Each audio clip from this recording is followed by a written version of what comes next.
Hi everyone, my name is Emmy Amorati. I'm Assistant Director of our ACU Online Writing Center, and I'm here presenting tonight with my wonderful colleague, Sarah Taboada. Say hi, Sarah. Hi, everybody. Hi, everybody. So during tonight's webinar, we'll be discussing the skill of free writing and how to make sure that when we use strategies like this, we aren't going off the rails and writing the wrong assignment. Keep in mind that tomorrow we'll send out links to the recording and the slide deck for this webinar, and all the green links to the resources in the slide deck will be active. During the presentation, please feel free to type any questions into the chat and we will pause as needed to do our best to answer them. So during this webinar, we have two learning objectives. We're going to use NUTR 627's Week 5 Assignment 1, Case Study 2, to first understand the free writing strategy, and second, practice free writing and free writing revision strategies. Our first learning objective is to understand the free writing strategy. So, what is free writing? Free writing is an unfiltered writing practice where you write continuously for a set period of time. Usually in practice, that's around 5 to 10 minutes. Some people try to do up to 15. And the beauty of free writing is that it's simple. You just write and you don't worry about grammar, spelling, or structure. Instead, the goal is to free your mind. That's why it's free writing, and let your thoughts flow freely, embracing a stream of consciousness style. And this means you just write whatever comes to mind without judgment or editing. Mm. And And if 5 minutes seems too daunting, you can start with like two or three. yeah, so when we model free writing tonight, we'll do 2 or 3 because you guys do not want to sit here and watch us free write for 5 or 10 minutes. Or 15. Or 15, because we could do it, but we won't make you watch that. So you may have heard of free writing as a type of journaling strategy to help navigate thoughts, emotions, and anxiety, like at a personal level. But it's not just for personal reflection. You can also use this strategy as a really powerful part of your writing process. So free writing can help you brainstorm and uncover new ideas that might not come to you if you're trying to write in a more structured format. It encourages creative thinking and invites you to just be inventive because, nobody's going to see it but you. You can use free writing to dive deeper into your thoughts and reflections, which can help you kind of gain clarity on complicated issues. You can use it like a warm up, get the brain flowing before you engage in a more structured writing session. And free writing can also help you overcome writer's block and diminish writing anxiety because it just lets you write about or without worrying about if it's like air quotes correct. Yes, I'm doing air quotes when I say correct in the narration.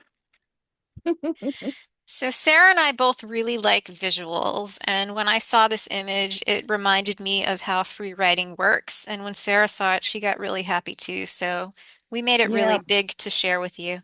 So in our brain, we might have a bunch of different thought threads that are all knotted together.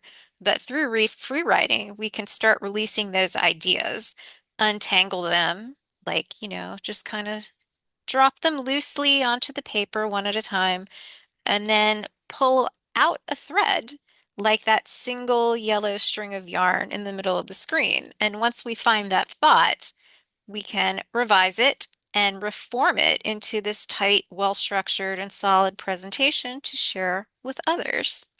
Mhm. I like the color. Yeah, I feel like the left Eh. side is a very accurate representation of what it looks inside my brain But when you most of write, the you end time. up with that beautiful, ball of yarn that looks like a light bulb. See? Yeah. So we are a Yeah, but testament my to that my free my writing organized works. yarn would be pink. Well, um, the Microsoft people made it that way, so that's how we used it. Okay, I forgive them. You don't have to cite Microsoft when you use the images in Word or PowerPoint, just so everyone knows. So that's where these images came from. We have another very realistic pen and pencil on this slide, which I thought are pretty fun. So how do we free write? First, we set a timer. You can set it for 5 or 10 minutes. You can set it for 2 or 3, as Sarah suggested, if we just want to go a little bit at a time. Turn off all distractions. You can use your computer or you can use a pen or pencil with paper, whatever you think makes you think better. Because some people, the act of physically writing with a pen and feeling that paper under their writing implement, it kind of Yes. gets into their head and lets your thoughts Yes. flow better. Or some of Uh, us, if we grew up with the computer, we would just want to type, type, type. Use your computer and try that way. I I like pen and paper because I can write faster than I can type. Oh. And sometimes when I'm trying to type as fast as my thoughts are happening, Mm-hmm. there's a lot of misspelling that happens and it makes it a little harder Well, you when I'm know trying to revise it after to figure out what I actually what wrote. you were trying to say. Oh, that's a good So when I point. just write with a pen and paper, I am less prone to spelling errors because when I'm trying to hit all the appropriate keys on the keyboard Mm-hmm. quickly, it can get a little sloppy. But other Well, people are total bosses with the keyboard and don't have yes. that problem. My children will choose to type every time and they didn't even have real typing training. They just grew up typing. So that's how they Mm, go. And I like to use my colored pens. So whatever you prefer is how you can free write.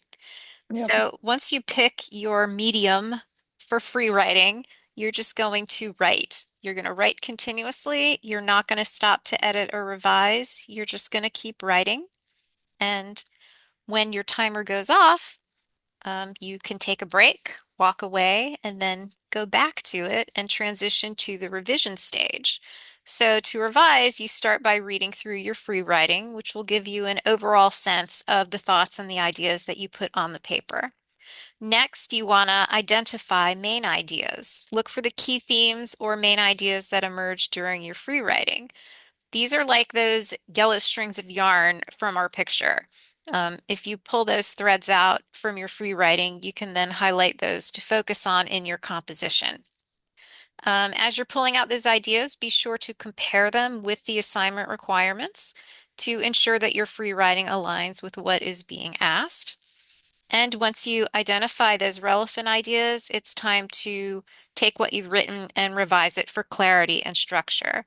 You can reorganize your thoughts. That means rearranging the content as needed to create a logical flow of ideas.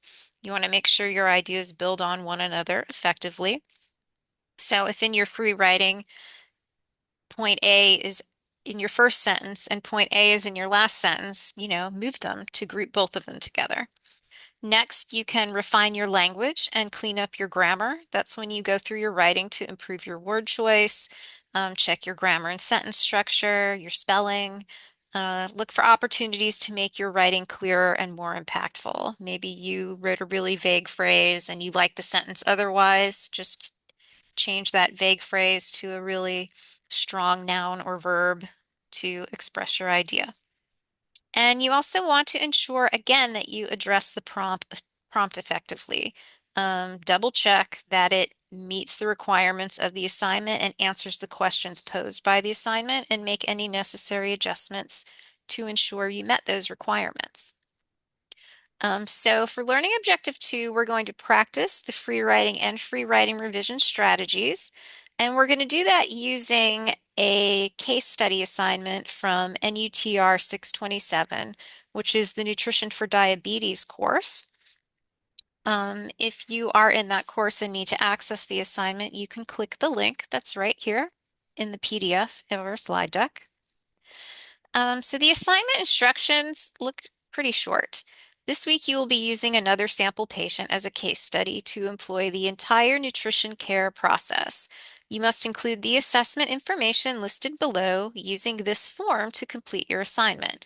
So that top link that says chart form, that's the one that you're going to download and fill everything in.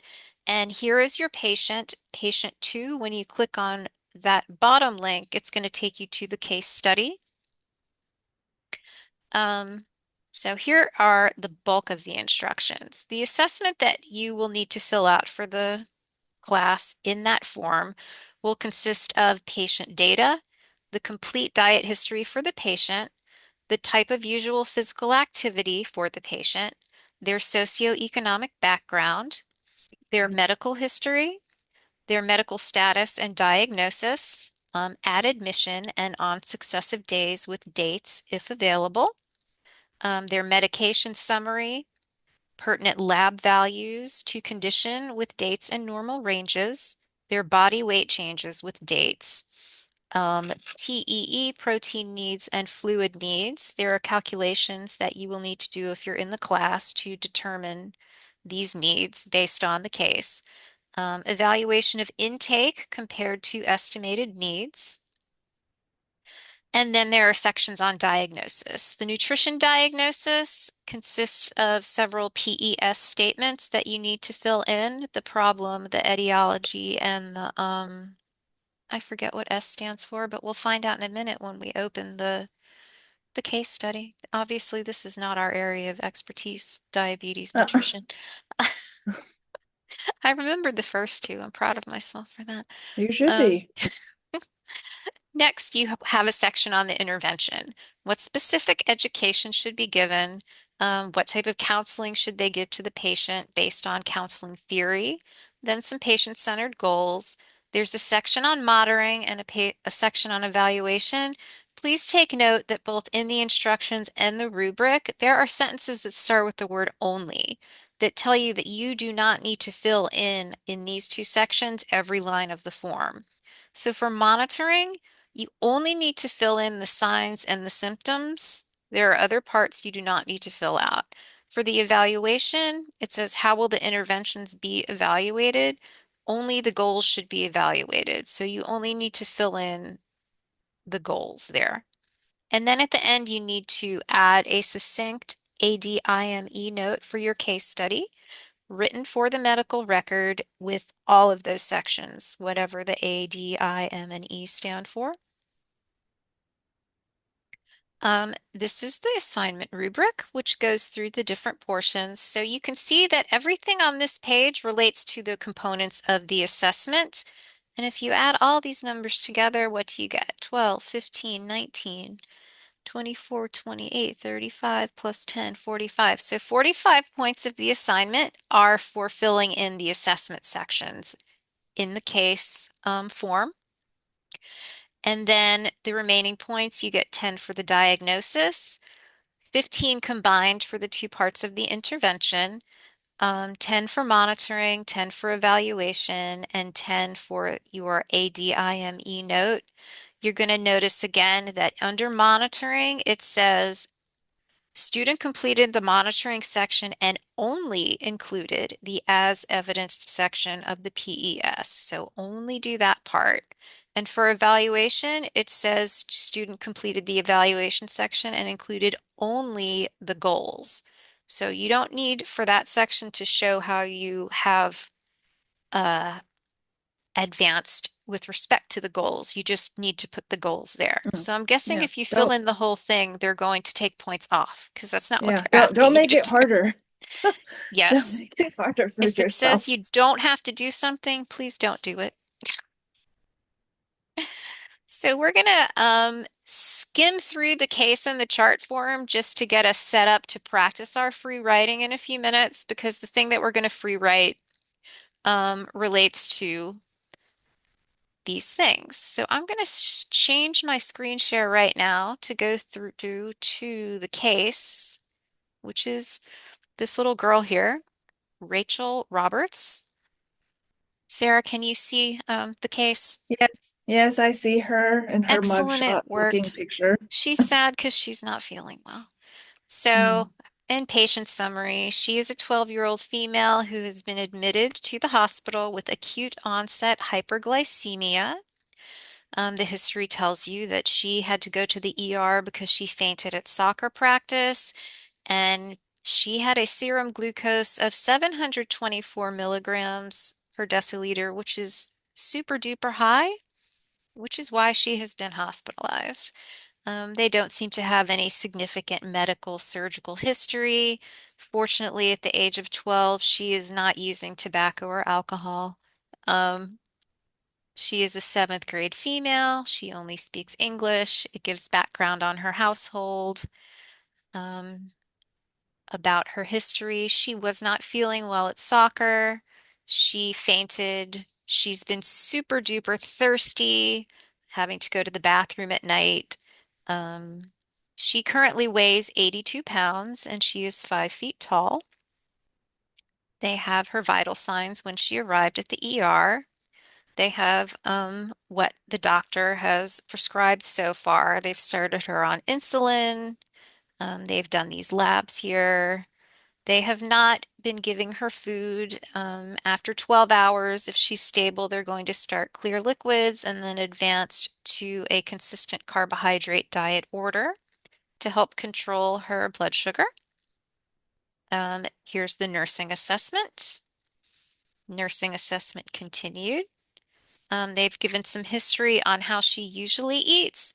So remember that she has just gotten over strep throat. She doesn't usually weigh herself. Her mom says that when they went to the doctor for her strep throat, she weighed 90 pounds. And now she is 82 pounds. So she has lost a whole lot of weight in the past couple weeks, um, which is a concern. Her appetite has been normal, or she's maybe hungrier and definitely thirstier than usual. She's a picky eater. Her mother tends to cook her things like salad, broccoli, carrots, tomatoes, chicken, fish. When she goes to her dad's house, he doesn't cook so much, so they eat other things.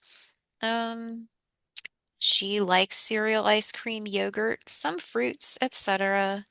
Then after that, her initial intake, they tell you a little bit about her progress. So they have new information after she's been there for 24 hours.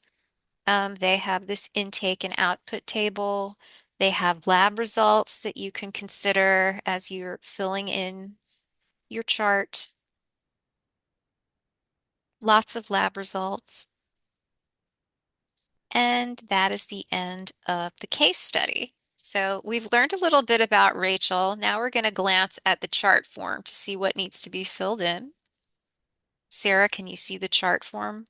Yes. Yay, Yes, I it's do. working. Okay. So Woohoo! we're going to fill this in, or you're going to fill this in about Rachel.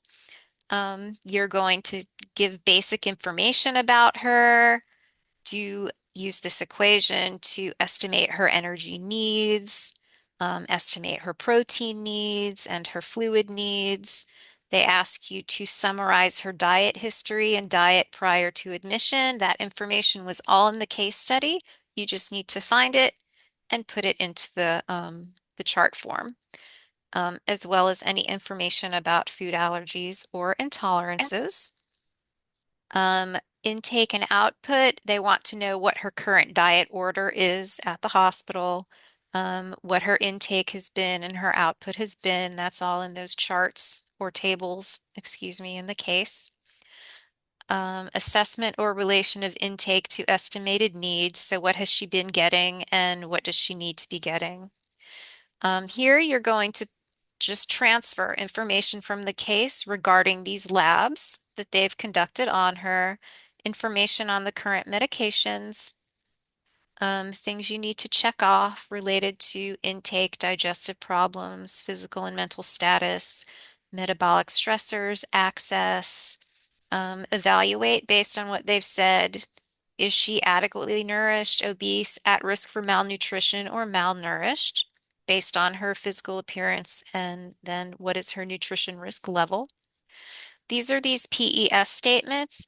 Oh, it was problem, etiology, and signs and symptoms. So what is a problem? She is not getting enough nutritional stuff. I don't know what kind of language to use because, again, I'm not in this program. Um, so risk for malnutrition related to etiology, her she's not processing sugar and nutrients effectively, as evidenced by what? She's lost 8 pounds in the past couple weeks. That's a lot for a child to lose. So you fill that in.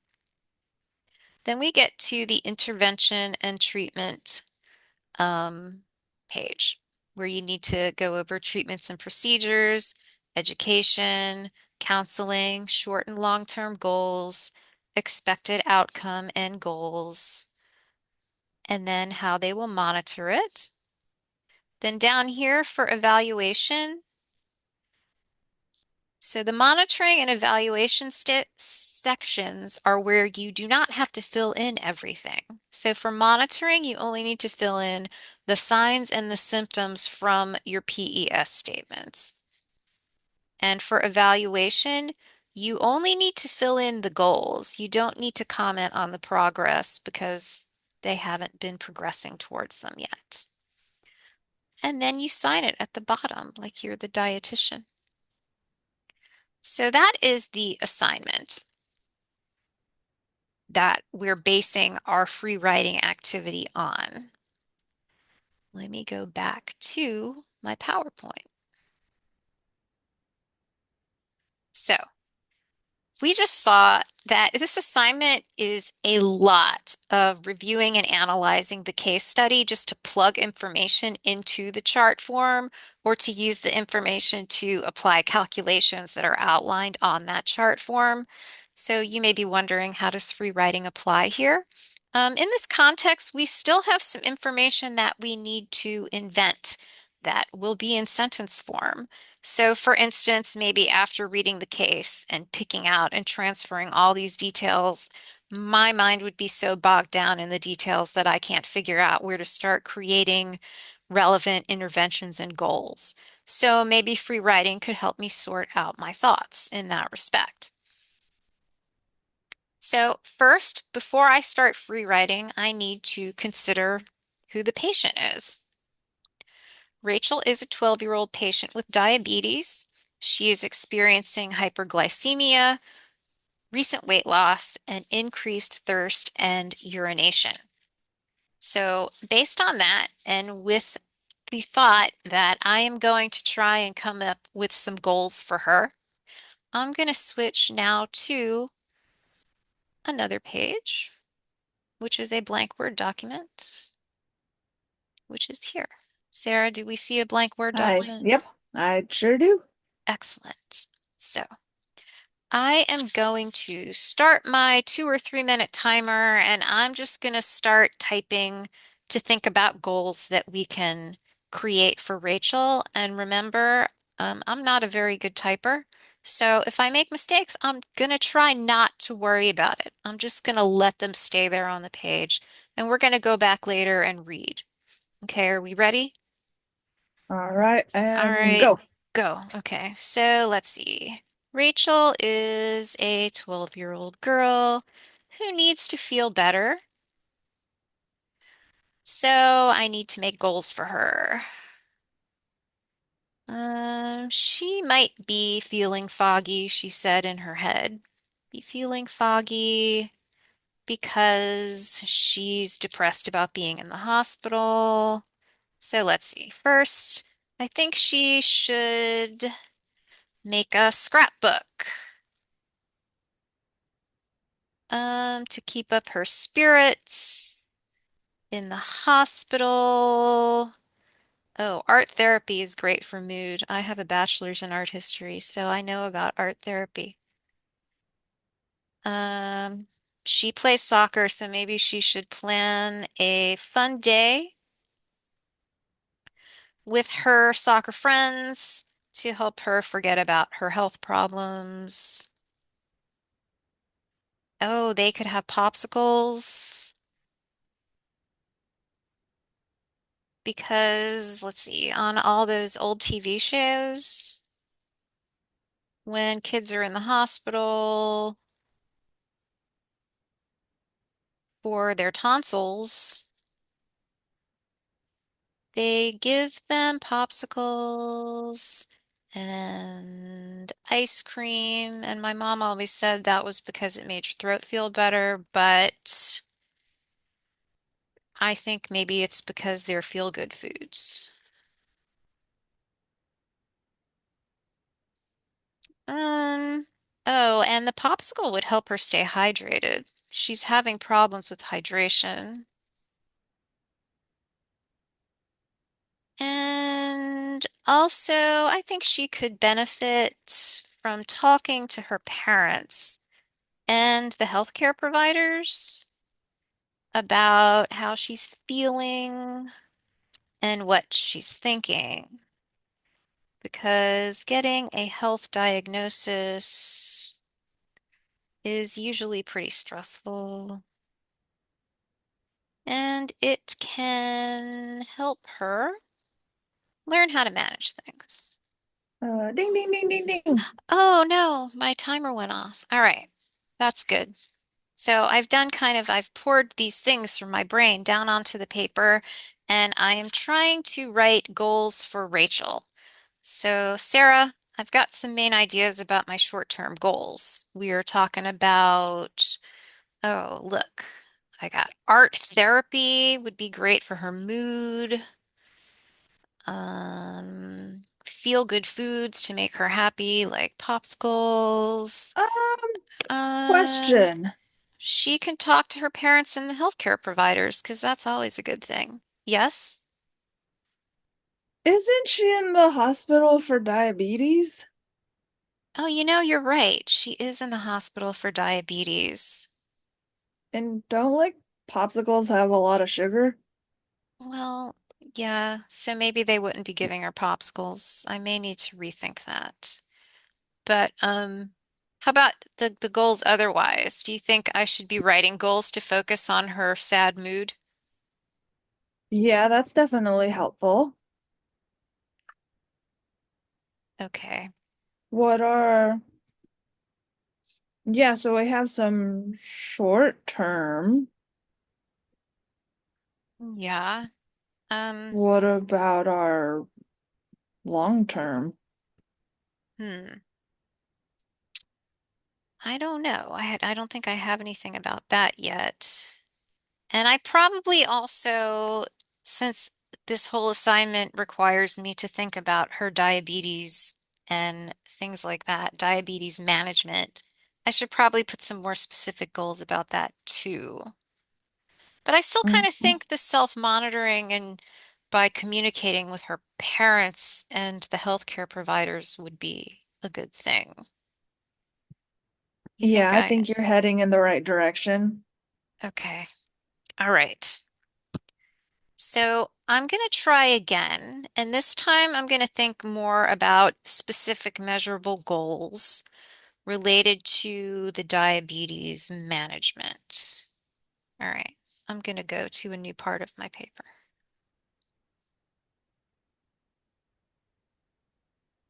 All right, let's try again. Sarah, can you set my timer? All right, and go. Okay, so I'm still going to talk about communication because that's where my head was going. That's where my head was going. Um, the patient and family will demonstrate understanding of diabetes management concepts by correctly explaining blood monitoring and dietary choices. How can they do that? To the healthcare team by the time they let her out of the hospital. Let's see.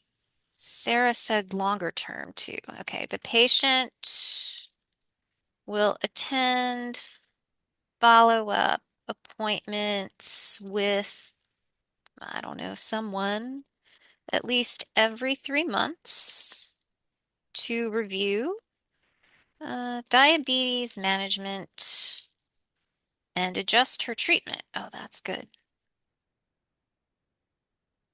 As necessary. We were talking about hydration. Popsicles probably aren't the best idea. Hydration.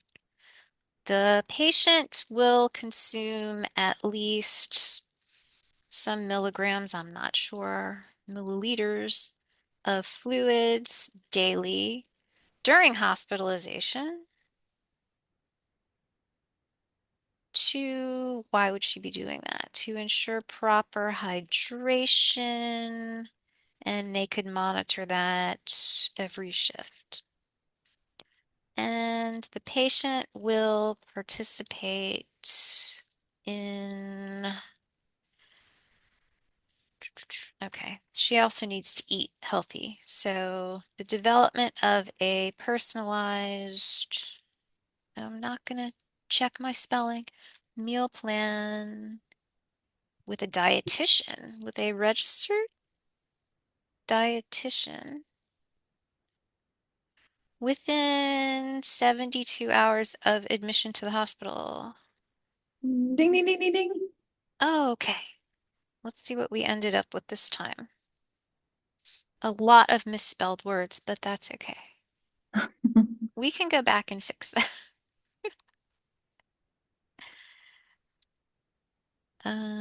Okay. So, what do we think now, Sarah? Hmm, I'm, Hmm, I think we can be more like that's definitely more on target, but now I think our next step is to separate the short and long-term goals and kind of oh, group things related by goals. okay, And let's see. maybe, and we might, as far as our word choice, there might be some places where we could use more mm, profession specific words. That's true. So let's see. Let's put our short and long term together. I think I have a long term this time. Oh, yeah, because I wrote this one about every 3 months. I'm going to move that down here. So that's a long term. And I'll put my short term up here. Let's see. So we have correctly explaining blood monitoring. Oh, I should talk about blood sugar, blood glucose instead. That's more Ooh, okay. specific. I And like dietary that. choices to the healthcare team by, let's see, the time they let her out of the hospital. I could put discharge. That's a much better way to say that. I like where this is going. Okay, then we've got, let's see, hydration. I still need to go back and do my calculations to figure out how many milliliters of fluid she needs, but I can do that later. And let's see, the patient will participate in the development of a personalized meal plan with a registered dietitian. I need a hyphen there. Hmm, I think I'm going to put the dietitian consult. Let's see. No, I'm going to put the fluids first because that seems more immediate. She needs to do that first. And then I'm going to put the stuff about communicating with people together at the end. So now I've got 3 short-term goals and I've got 1 long-term goal. Um, Oh, wait, I still have this weird word, someone. The patient will attend follow-up appointments with someone. Who would she be going to see? A healthcare Mm, provider. We'll just say that. ooh. Yeah, that works. Whoever they tell her to go to will be a healthcare provider. Um, so look, we got back on track after I did my free writing, and Sarah was this little voice in the back of my head that let me go through and figure everything out. And then we did it again. And then we went through a revision process once we realized we had ideas that matched. We regrouped them and reorganized them, and we also fixed up some of our word choice to make it more specific. And again, we're still in like the brainstorming early writing stage, so we can go back later and fix these up once we put it into the larger context of our form. And of course, fill in the blank about how many milliliters of fluids our patient should be having each day Mm. to make her very sad picture turn into a happier one. Yeah, we need to replace the mug shot. Absolutely. So that was how we can apply free writing to this assignment. We initially thought maybe there wasn't much to free write because there was just so much plugging in of information from the case study into our form. But once we realized we did have something that we needed to invent or think about, free writing ended up being helpful, even for that small portion of this assignment. Mhm. Mhm. How would we apply that Oops. to other assignments? Because I'm imagining if you have a prompt, as other assignments usually have, like Mhm. answer the following prompts in your essay response. I think we could take each of the prompts and do a free writing on it. I think that would be a great idea. And you might want to try it. Start out trying just for a couple minutes, just like we just did. And we did it for 2 or 3 minutes and ended up with about a paragraph each time.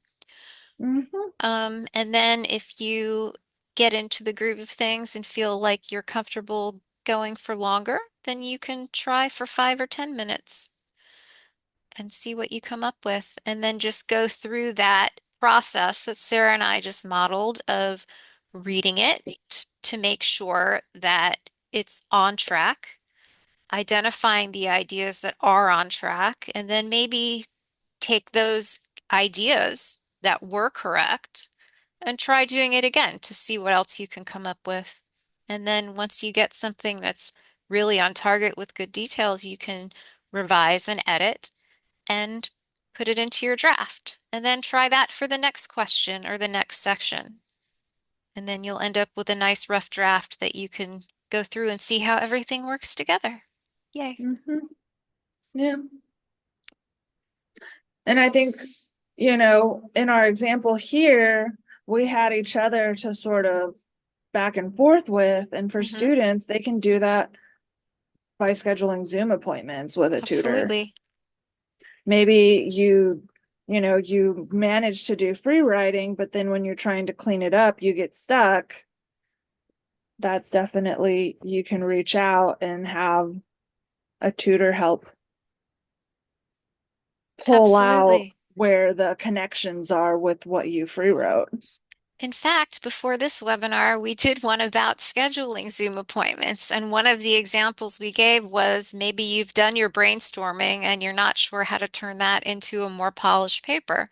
So you could bring your free writing um, document and we can help you kind of put it together. Yep. So that brings us to the end of the instructional portion of the webinar. During this session, we used NUTR 627's Week 5 Assignment 1, Case Study 2, to understand the free writing strategy and practice free writing and free writing revision strategies. Before we go, I'll tell you a little bit about our online writing center because we did just mention that you can come see us for assistance as you are working on developing this skill or using something that you've generated by applying it. You can check out the online writing center group in my ACU. The second link takes you to a video that you can watch to see the steps to make an appointment and submit your paper.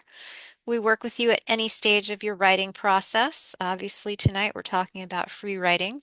You may want to make a Zoom appointment to go over your free writing with us or even practice free writing a little bit more.